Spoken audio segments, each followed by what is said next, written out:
رحت مدرسة في الحي الراقي وأنت بتتحرك على قدميك من الحي الشعبي إلى الحي الراقي. ما هو أنت في حي شعبي، أنت في الدايرة دي.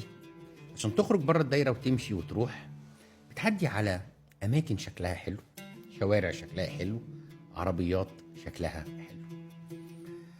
بيبتدي الطموح عندك، أنا عايز زي ده، عايز ربنا يرزقني زي كده.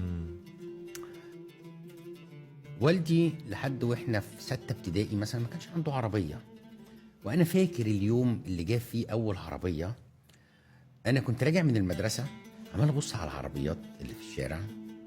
طبعا العربيات ما كانتش منتشره الانتشار بتاع دلوقتي ده، وعمال اقول يا رب بابا يجيب عربيه، يا رب بابا يجيب عربيه. ماشي بقى راجع من المدرسه، يا رب بابا يجيب عربيه، يا رب بابا يجيب عربيه. رجعت البيت لقيت العربيه، اول عربيه جابها. مبسوط جدا. ومن هنا حسيت ان يعني ايه، هو ربنا بيستجيب لدعائي يعني ولا ايه؟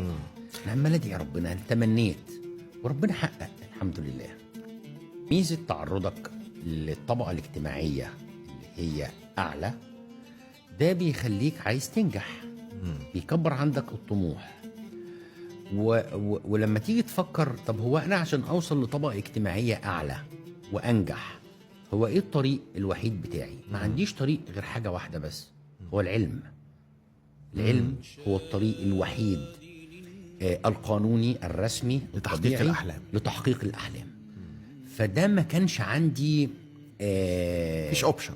مفيش، يعني أنا لازم أنجح، أبقى شاطر، لازم تتعلم كويس، لازم تنجح، لازم تشتغل شغلانة كويسة علشان تعلو بمرتبتك الاجتماعية.